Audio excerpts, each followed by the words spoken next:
नमस्ते, सत श्री अकाल। साझा टीवी ਵੇਖਣ ਵਾਲੇ ਸਾਡੇ ਸਾਰੇ ਦਰਸ਼ਕਾਂ ਦਾ ਬਹੁਤ-ਬਹੁਤ ਸਵਾਗਤ ਹੈ। ਸਾਡੇ ਇਸ ਪ੍ਰੋਗਰਾਮ ਹੇਰਾ ਫੇਰੀ ਨਹੀਂ ਦੇ ਵਿੱਚ ਖਬਰਾਂ ਉਹ ਜਿਹੜੀਆਂ ਸੂਬੇ ਅਤੇ ਦੇਸ਼ ਦੀ ਸਿਆਸਤ ਨੂੰ ਭਖਾ ਕੇ ਰੱਖਦੇ ਨੇ, ਉਸੇ ਖਬਰ ਦੇ ਉੱਤੇ ਚਰਚਾ ਕਰਨ ਦੇ ਲਈ ਸਾਡੇ ਨਾਲ ਜੁੜੇ ਹੋਏ ਮਹਿਮਾਨ ਦਾ ਰੁਖ ਕਰਾਂਗੇ। ਉਸ ਤੋਂ ਪਹਿਲਾਂ ਦੱਸ ਦਈਏ ਕਿ ਹੇਰਾ ਫੇਰੀ ਨਹੀਂ ਪ੍ਰੋਗਰਾਮ ਦੇ ਸਾਡੇ ਪਹਿਲੇ ਸਪਾਂਸਰ ਨੇ ਸੇਵ ਔਨ ਫੂਡ।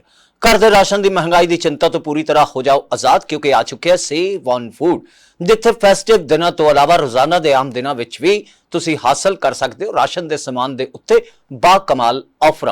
राशन की A1 क्वालिटी और राशन के हर समान के लिए डॉलर की बचत किथे? जी हाँ, only on save on food. Hera Pheri नई प्रोग्राम के साडे दूसरे स्पॉन्सर ने प्लान इंश्योरेंस। जेकर हैल्थ इंश्योरेंस लैन का सोच रहे हो या फिर मॉर्गेज इंश्योरेंस करवानी है, किसी भी तरीके की इंश्योरेंस के लिए तुहानू सोचण की लोड़ नहीं, क्योंकि उस दे लई है प्लान इंश्योरेंस। अज दे मेहमान की अगर गल की जाए तो साडे नाल जिहड़ा हैगा वो राजनीतिक विश्लेषक जनाब संदीप चौधरी जी जिहड़े ने वो जुड़ गए ने, लिहाजा उन्हां दा रुख करते हैं। जी चौधरी साहब, बहुत बहुत स्वागत है आपका हमारे इस प्रोग्राम हेरा फेरी नहीं के बीच। चौधरी साहब जी जी नमस्कार और बहुत बहुत स्वागत एक बार फिर। चौधरी साहब, कैसे देखते हैं इंडिया गठबंधन जो है वो एक बार फिर से 5 राज्यों के बीच चुनाव होने के बाद अब फिर एक छत के तले जो है वो इकट्ठा हो गया? किस तरीके से देखते हैं इस पूरे मामले को या इस पूरे मिलन को? देखिए, जिस तरीके से इंडिया गठबंधन की मीटिंग हुई और इंडिया गठबंधन की मीटिंग को पूरे हिंदुस्तान में गर्मजोशी के साथ लिया गया, चाहे किसी ने उसको क्रिटिसाइज करना हो, क्योंकि दो ही दल होते हैं या कहिए दो ही धड़े हैं देश के अंदर।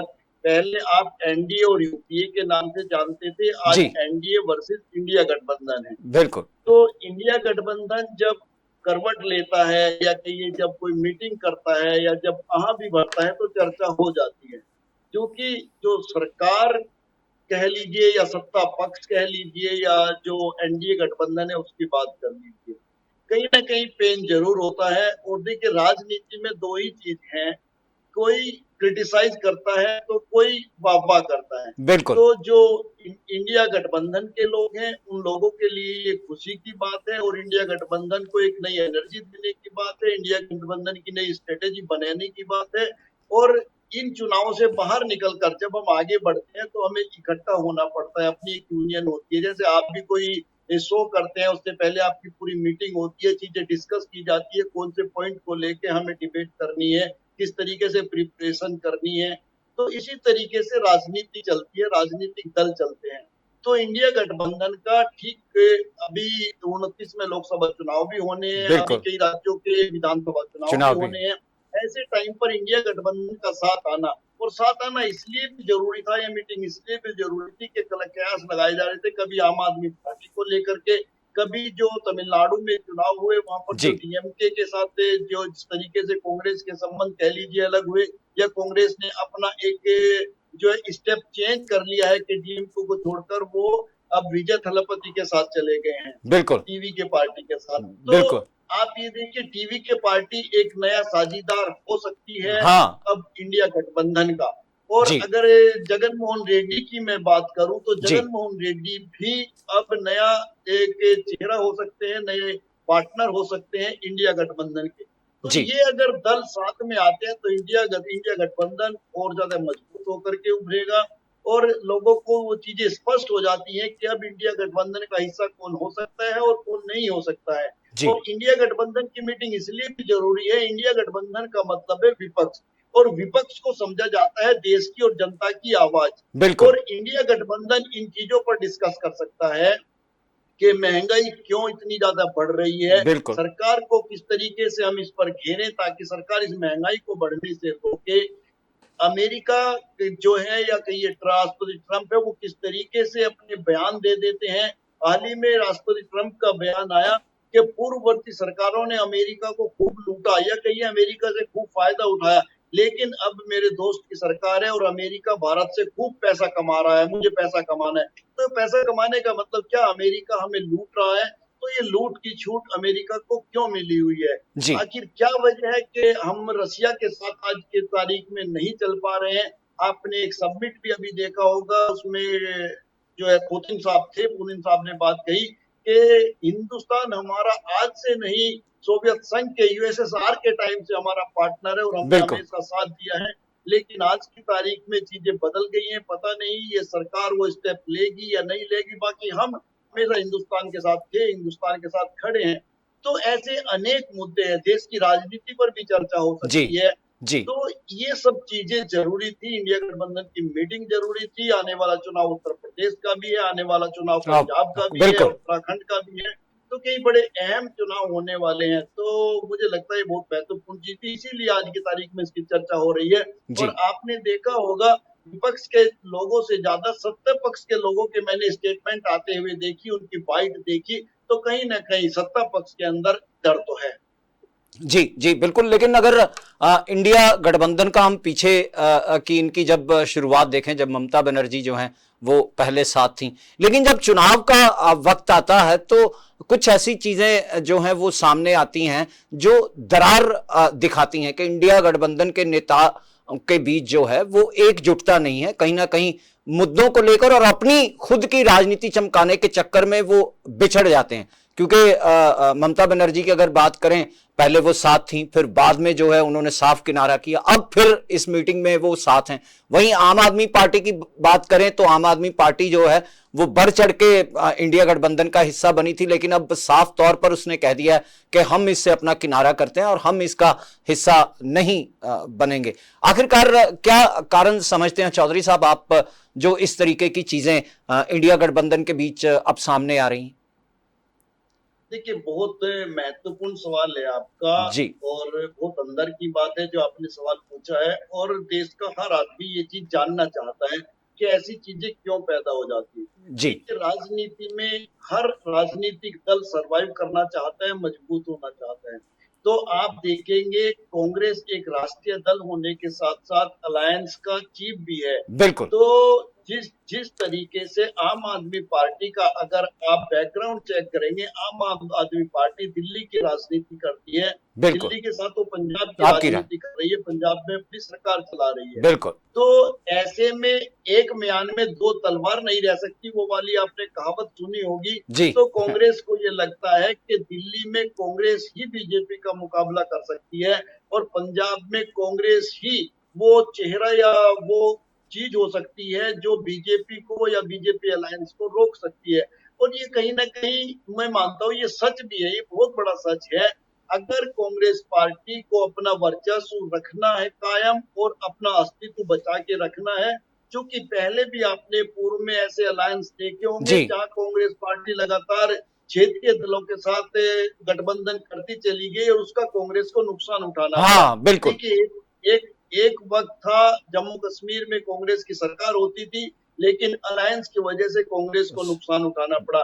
जिस बंगाल की हम बात कर रहे हैं, कांग्रेस की सरकार होती थी, क्षेत्रीय दलों के साथ बाद में गठबंधन होने लगे, कांग्रेस को नुकसान उठाना पड़ा। उत्तर प्रदेश इतना बड़ा स्टेट है, 80 लोकसभा सीटें आती हैं। मेरे याद है मैं स्कूल में पढ़ता था, वीर बहादुर सिंह यहाँ पर मुख्यमंत्री होते थे, कांग्रेस का एक छत्र राज होता था, लेकिन चीजें बदली, कांग्रेस कमजोर हुई, क्षेत्रीय दल मजबूत हुए, गठबंधन में आई, कांग्रेस को नुकसान उठाना पड़ा। तो मुझे लगता है कि कहीं न कहीं कांग्रेस का ये मानना और सोचना सही है कि भाई आम आदमी पार्टी से दूरी बना करके रखी जाए और बाकी दलों को साथ में लिया जाए। तो ये एक स्ट्रेटेजी का हिस्सा हो सकता है और ये कांग्रेस के लिए, कांग्रेस से हाईकमान के लिए, कांग्रेस कार्यकर्ताओं के लिए भी अच्छा है। क्योंकि कांग्रेस पार्टी, अगर आप पंजाब की बात करें तो देखिए पूरे पंजाब में कांग्रेस पार्टी है, कांग्रेस ने सरकारें भी चलाई है, लेकिन अगर कांग्रेस को दो दलों में बांट दिया जाए, आम आदमी पार्टी के साथ गठबंधन हो जाए, तो ये समझिए आधी कांग्रेस तो खत्म हो जाएगी, आधे जहां सीटें आम आदमी पार्टी को जाएंगी वहां पर उनके जिलाध्यक्ष भी इस्तीफा देकर के आम आदमी पार्टी की तरफ भागने लगेंगे। जो विधायक बन सकते हैं वो भी अपना चीजें ढूंढने लगेंगे कि हमें कौन सी पार्टी के साथ जाना है। तो अगर हमें अपनी पार्टी को मजबूत करना है और अलायंस को मजबूत करना है तो कई चीजों पर राजनीतिक दल काम करते हैं, उसी का एक हिस्सा है कि आम आदमी पार्टी से दूरी बनाई गई है। जी जी। और बात अगर राजद नेता जो हैं तेजस्वी यादव, वो भी इस गठबंधन में जो हैं बैठक के बीच हिस्सा लेने के लिए पहुंचे हुए हैं, लेकिन अगर जब बिहार में चुनाव था तो राहुल गांधी उनके साथ प्रचार करते हुए भी दिखाई पड़े थे। लेकिन इस गठबंधन को लेकर जिस तरीके के दावे बिहार में किए जा रहे थे कि हम जो है वो भारतीय जनता पार्टी का सुपड़ा साफ करने जा रहे हैं, और तेजस्वी यादव ने तो बल्कि तारीख तक का ऐलान कर दी थी कि मैं इस दिन जो है वो मुख्यमंत्री की शपथ लूंगा। तो कमी कहां रह गई चौधरी साहब कि ये लोग जो हैं पूरे तरीके से वहां से पिछड़ गए? देखिए, राजनीति में किस तरीके की घोषणाएं की जाती हैं, आपको याद होगा आपकी बार 400 पार, हाँ, लेकिन 300 भी पार नहीं हुआ। हाँ, तो बिल्कुल, कार्यकर्ताओं में जोश भरने के लिए, पार्टी को मजबूत करने के लिए, और एक तो वोट बैंक ऐसा भी होता है जो घोषणाओं पर आधारित होता है। उसको लगता है कि मेरा वोट मैं किसी और को दूंगा और सरकार आ रही है, तेजस्वी की या सरकार आ रही है, मोदी जी की। तो इन चीजों, ये फ्लोटर होता है जो इधर से उधर बह सकता है। तो राजनीतिक लोग हर एक हथकंडा आजमाते हैं। इन हथकंडों में आपने सुना होगा जब 2014 में बीजेपी की सरकार बनी कि भाई किसानों की आय 2 गुना कर देंगे, काला धन लेकर के आएंगे 15-15 लाख रुपए। मतलब इतनी घोषणाएं कर दी और इतना हसीन सपना दिखा दिया कि शायद मुंगेरी लाल ने भी इतने हसीन सपने नहीं देखे होंगे। लेकिन राजनीतिक लोग अपना फायदा उठाकर आगे निकल जाते हैं, फिर उनको जुमले भी बता देते हैं, राजनीतिक स्टंट भी बता देते हैं, स्ट्रेटेजी भी बता देते हैं। तो ये सब राजनीति का एक पार्ट है। आपने एक बात कही थी ममता बनर्जी की कि भाई ममता बनर्जी ने उस चीज में जो इंडिया गठबंधन के साझीदार हैं उस रोल को अदा नहीं किया। हाँ, ये हकीकत है, कई बार इस तरीके की चीजें देखने को मिलती है। ऐसा एनडीए में भी हुआ है और इंडिया गठबंधन में भी हुआ है। आपको याद होगा नीतीश जी एक वक्त था, नीतीश कुमार इंडिया गठबंधन का हिस्सा होते थे। उन्होंने इस मुहिम को आगे बढ़ाया और मजबूत किया, बाद में वो एनडीए में चले गए। तो होता क्या है राजनीति में, कभी कभी हमें ये लगता है जब ऊंट पहाड़ के नीचे आता है तभी उसे पता चलता है कि मेरे से ऊंचा भी कुछ है। अब ममता बनर्जी को पता चल चुका है बंगाल चुनाव हारने के बाद कि इंडिया गठबंधन या ये अलायंस क्यों जरूरी है। इसी तरीके से कांग्रेस, पहले आपने देखा 2014 में आने के बाद केंद्र में जब बीजेपी की सरकार आई तो क्षेत्रीय दल जैसे नवीन पटनायक थे उड़ीसा में, वो जमकर बैठे हुए थे। उनको लगा कि मुझे किसी गठबंधन की जरूरत नहीं है। ममता जी को इधर लग रहा था मुझे किसी गठबंधन की जरूरत नहीं है। दूसरे क्षेत्रीय दलों को लग रहा था उस वक्त उत्तर प्रदेश में अखिलेश यादव की सरकार चल रही थी, उनको भी लगता था कोई जरूरत नहीं है, हम तो खुद में मजबूत है। और कांग्रेस को लगातार नुकसान उठाना पड़ रहा था क्योंकि कांग्रेस की सरकार जगह जगह स्टेट से कम हो रही थी, चली जा रही थी। उसके बाद नंबर आया क्षेत्रीय दलों का। फिर नवीन पटनायक की सरकार कैसे चली गई, ममता जी की सरकार अब कैसे चली गई, जितने भी क्षेत्रीय दल थे, फिर बाद में बीजेपी ने उन सबका नंबर लगाया। तब इनको पता चला इंडिया गठबंधन या एक प्लेटफॉर्म जिस पर हम सब लोग जाकर के आवाज भी उठा सकते हैं, सरकार को घेर सकते हैं। तो आज की तारीख में ममता जी को भी पता चल चुका है, तेजस्वी को भी पता चल चुका है, नवीन पटनायक को भी पता चल चुका है, जगनमोहन रेड्डी को भी पता चल चुका है कि ये जो इंडिया गठबंधन का अलायंस है जो कितना जरूरी है। बिल्कुल बिल्कुल। और जैसे आपने बात की कि गठबंधन के बीच जो है वो कई चीजें सामने आती हैं, लेकिन अगर कांग्रेस की बात करें तो कांग्रेस इस गठबंधन में अपने आप को सबसे आगे रखती है। और क्या चुनावों के बीच जब मान लेते हैं कभी चुनाव होंगे तो अगर गठबंधन की जो है वो सीटें ज्यादा आती हैं और गठबंधन जो है वो सरकार बनाने के करीब पहुंचता है, तो क्या लगता है आपको कि फिर क्या होगा? क्योंकि कांग्रेस जो है वो अपने आप को आगे रखती है और गठबंधन के हर साथी को जो है वो अपने मतलब अंडर में रखना चाहती है। तो क्या एक सहमति से किसी निर्णय पर ये लोग कभी पहुंच पाएंगे? क्योंकि इनमें तो चुनाव से पहले ही दरार आ जाती है। देखिए, जितने भी राजनीतिक दल हैं, जैसे हम आज इंडिया गठबंधन की बात कर रहे हैं, इंडिया गठबंधन में सबसे बड़ा जो दल है वो कांग्रेस है। हाँ, एनडीए गठबंधन में सबसे बड़ा दल बीजेपी है। तो जाहिर बात है कि बीजेपी एनडीए गठबंधन को लीड करता है, और अगर बड़ा दल इसमें इंडिया गठबंधन में कांग्रेस है तो कांग्रेस ही इस दल को लीड करेगा। और कांग्रेस देश की सबसे पुरानी पार्टी भी है। और सबसे बड़ी बात आप देखेंगे, जहां मोदी जी किसी पार्टी पर हमला करेंगे, चाहे वो परिवारवाद का नाम लेकर करे, चाहे वो उसकी आजादी का नाम लेकर के करे, तो वो किसी छोटे दल पर हमला करते हुए दिखाई नहीं देंगे। आप वो कांग्रेस पर ही हमेशा गांधी परिवार पर हमला करेंगे, नेहरू जी पर हमला करेंगे, इंदिरा गांधी पर हमला करेंगे, राहुल गांधी पर हमला करेंगे, राजीव गांधी पर हमला करेंगे। तो ये सारी चीजें ये दिखाती हैं कि बीजेपी की जो राजनीति है वो कांग्रेस को टारगेट करके ही चलती है। तो इसलिए मुझे लगता है कि ये जो फैसला है कांग्रेस को आगे रखने का, ये एक महत्वपूर्ण फैसला है। ठीक है, आज की तारीख में आप मीडिया मैनेजमेंट करके या फेक खबरें चलवा करके आप कांग्रेस को डाउन करने की कोशिश कर सकते हैं, लेकिन राजनीति में कमबैक सबका होता है। आपने देखा होगा 2014 से पहले जो एनडीए गठबंधन था उसकी स्थिति इससे भी खराब थी, जो इंडिया गठबंधन की स्थिति है उससे ज्यादा खराब स्थिति थी। लेकिन राजनीति कब करवट लेती है, कब नीचे से निकल करके बंदा ऊपर आता है, ये राजनीतिक दांव पेच है। समय आने पर किसका दांव कैसा बैठता है, इसके लिए हमें इंतजार करना। जी चौधरी साहब, क्या ऐसा भी कोई मुख्य कारण हो सकता है कांग्रेस के पीछे रहने का? लगातार कांग्रेस जो है उसका ग्राफ गिरता ही आया है। क्या ये भी कारण हो सकता है कि राहुल गांधी की बजाय अगर समय रहते हुए कांग्रेस ने किसी और नेता जो इतने पुराने और बड़े थे कांग्रेस में, जिनका तजर्बा भी जो है राजनीतिक में बेहद ज्यादा, उनको आगे किया जाता तो शायद आज कांग्रेस की दशा और दिशा कुछ और होती? क्या लगता है चौधरी साहब? देखिए, मैं इस बात से इत्तेफाक नहीं रखता। मैं इस बात में बिलीव करता हूँ। आपको क्या लगता है हमारा जो आईसीसी या बीसीसीआई है उसको चलाने के लिए जैसा सबसे कैपेबल इंसान लगता है? हाँ, बिल्कुल नहीं। या आपको ये लगता है उत्तराखंड की राजनीति में पुष्कर सिंह धामी जो बीजेपी के मुख्यमंत्री हैं, जो अपने विधायक की हार जाते हैं, क्या आपको सबसे कैपेबल लगते हैं? क्या आपको उत्तर प्रदेश में जो केशव प्रसाद मौर्य डिप्टी सीएम में अपनी विधायक की हार जाते हैं, क्या आपको सबसे कैपेबल लगते हैं? क्या आपको राजस्थान के जो मुख्यमंत्री हैं भजन लाल, वो भजन लाल, क्या आपको सबसे कैपेबल लगते हैं? क्या आपको लगता है वो जो है वसुंधरा जी से ज्यादा अच्छे मुख्यमंत्री हो सकते हैं? क्या आपको विष्णुदेव साय रमन सिंह से ज्यादा मजबूत मुख्यमंत्री लगते हैं? तो राजनीति में ये चीजें मैटर नहीं करती। राजनीति में वक्त चलता है और जिसका वक्त आता है उसका गलत फैसला भी सही होता है। राहुल गांधी एक ऐसे परिवार से आते हैं और राहुल गांधी के नाम पर ही कांग्रेस यूनाइट है। आप किसी और को बना करके देख लीजिए, पत्तों की तरह बिखर जाएगी कांग्रेस। हार जीत का एक दौर होता है और हार जीत के दौर में कई चीजें हो सकती है। आप ये देखिए, चुनाव जीतना तो जो उत्तर कोरिया के तानाशाह हैं, किम जोंग, वो भी चुनाव कराते हैं और सारी सीटें जीत जाते हैं। चुनाव तो आपके रसिया के अंदर पहले भी होते थे, सत्ता परिवर्तन होता था, लेकिन पुतिन साहब बैठे हैं। आपको क्या लगता है पुतिन के आने के बाद रसिया आगे बढ़ रहा है? आपको लगता है ऐसा?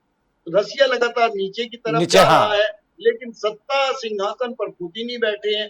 तो ये कई चीजें हो सकती है राहुल गांधी की या कांग्रेस के हारने में। राहुल गांधी की पोपटी की हम क्या चीजें देखते हैं? हम अपने पॉलिटिशियन के अंदर ये देखते हैं कि वो एजुकेटेड होना चाहिए। आप मुझे ये बताइए, मोदी जी से भी ज्यादा एजुकेटेड तो राहुल गांधी है।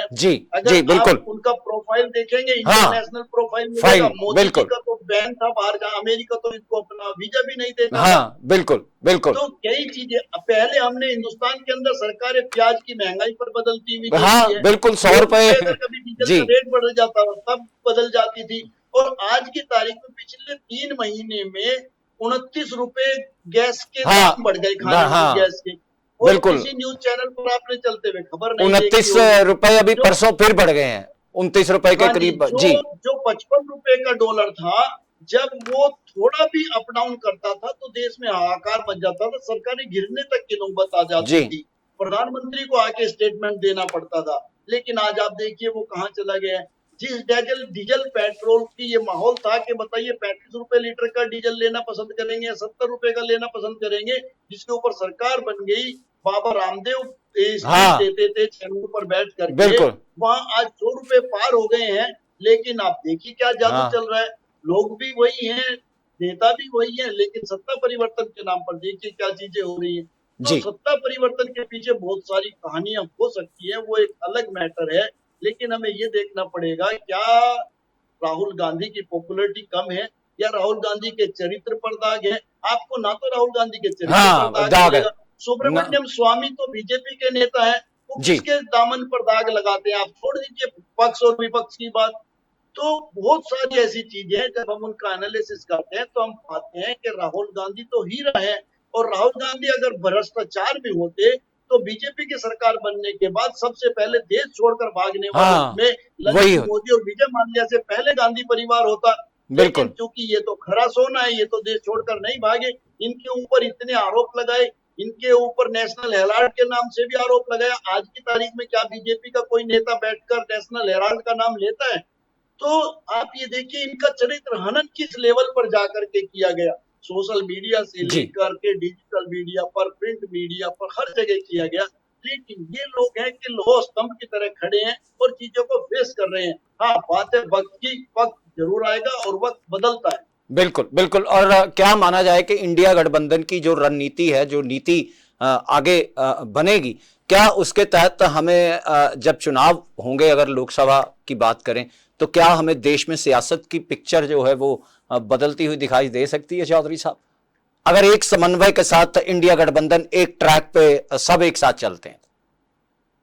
देखिए, इंडिया गठबंधन को इकट्ठा रहना पड़ेगा। रही बात सत्ता बनाने ना बनाने की, तो उसके लिए वक्त लग सकता है। हाँ। सत्ता बन भी सकती है, बिगड़ भी सकती है। मैं आपको बताऊं, यहाँ पर अकबर बाबर जैसे लोग थे जिनका एक छत्र राज था, जिनका कोई चुनाव नहीं होता था, आज वो भी देश में कहीं दिखाई नहीं देते। तो ये वहां पर आपने गद्दाफी को देखा होगा, आज गद्दाफी नहीं है। आपने सद्दाम हुसैन को देखा होगा, वो भी नहीं है। मीडिया के तानाशाह को देखा होगा, वो भी नहीं है। तो यहाँ हर वक्त कोई भी नहीं रहा। सत्ता में फेरबदल भी होता है, बागी भी लोग होते हैं। जिस दिन जरा भी बगावत हुई या लोगों ने सच को सच कहना शुरू कर दिया, उसी दिन सत्ता बदल जाएगी। जी जी जी। और अगर बात चलते चलते चौधरी साहब पंजाब की करें, तो पंजाब के बीच ये एक तरीके का इलेक्शन ईयर जो है वो माना जा रहा है, क्योंकि जो फरवरी से पहले पहले चुनाव होने की संभावना है 2027 के बीच। तो क्या देखते हैं कि पंजाब के बीच जो आम आदमी पार्टी है वो अपने वजूद को बरकरार रख पाएगी? क्योंकि एक तरफ जो है वो कांग्रेस भी पूरी कमर कस के अपनी जो कहने के राजनीतिक जमीन को सींचने में लगी हुई है, तो तीसरी तरफ भाजपा है जो सिख चेहरों की तलाश करते हुए लगातार यहाँ पे उन्हें कमान दे रही है। लेकिन हैरत की बात यह है कि जितने भी भाजपा चेहरे आगे कर रही है, वो चेहरे कभी कांग्रेस का हिस्सा हुआ करते थे। केवल सिंह ढिल्लों की बात कर लें, रवनीत बिट्टू की बात कर लें, कैप्टन अमरिंदर सिंह की बात कर लें, सुनील जाखड़ की बात कर लें, तो क्या लगता है कि मुख्य जो मुकाबला रहेगा वो कांग्रेस और आपके बीच ही रहेगा, या भाजपा जो है वो खेल कहीं बिगाड़ सकती है? देखिए, बहुत महत्वपूर्ण बात आपने कही। कांग्रेस को ये लगता है कि हम वापसी करेंगे, आम आदमी पार्टी को ये लगता है कि हम सरकार रिपीट करेंगे। बिल्कुल। और बीजेपी जिस तरीके से काम कर रही है, चाहे आम आदमी पार्टी के नेताओं को तोड़कर लाना हो या कांग्रेस के नेताओं को अपने साथ लाना हो, या जिस तरीके से केवल सिंह ढिल्लों को प्रदेश अध्यक्ष बनाया है और अमरिंदर सिंह ने कहा ये तो बिल्कुल काम का आदमी नहीं है। अमरिंदर सिंह को दिल्ली तलब किया गया, आपको जानकारी होगी। और अमित शाह ने उनको हाथ पकड़ करके कंधे पे हाथ रख के ये समझाया कि कैप्टन साहब, ये कांग्रेस नहीं है, ये बीजेपी है। यहाँ पर जो फैसला ले लिया जाता है उसी की तारीफ करनी होती है, उसके अंदर कमियां नहीं, खामियां नहीं देखनी होती, उसके अंदर अच्छे गुण देखने होते हैं, उसको उस दिन की तारीफ में लगना पड़ता है। और उसके बाद आप समझ सकते हैं कि बीजेपी भी कुछ ना कुछ सोच करके काम कर रही है। और बीजेपी कुछ भी दिखा सकती है। बीजेपी कल आने वाले समय में ये भी दिखा सकती है कि देखिए, कांग्रेस और आम आदमी पार्टी की लड़ाई का फायदा बीजेपी को भी। इस तरीके की हेडलाइन भी आपको देखने को मिल सकती है। बिल्कुल बिल्कुल बिल्कुल। चौधरी साहब, बहुत बहुत शुक्रिया आपका, क्योंकि अब जो समय है वो हमें आगे बढ़ने की इजाजत नहीं दे रहा। आपने अपना कीमती समय हमारे इस प्रोग्राम के लिए निकाला, बहुत बहुत शुक्रिया। और बड़ी बारीकी से आपने जो ये बातचीत है उसको दर्शकों तक पहुंचाने का काम किया। शुक्रिया, थैंक यू जी। हेरा फेरी नहीं प्रोग्राम की अगर गल की जाए तो हुण वेला हो चलिया तुहाडे कोलों इजाजत लैण दा। फिर होवेगी तुहाडे नाल मुलाकात, लेकिन देश ਅਤੇ दुनिया की बाकी खबरों के उत्ते अपनी नज़र बना के रखने के लिए तुसी हर वेले हर समा वेखते रहो सिर्फ ਅਤੇ सिर्फ साझा टीवी। धन्यवाद, नमस्ते, सत श्री अकाल।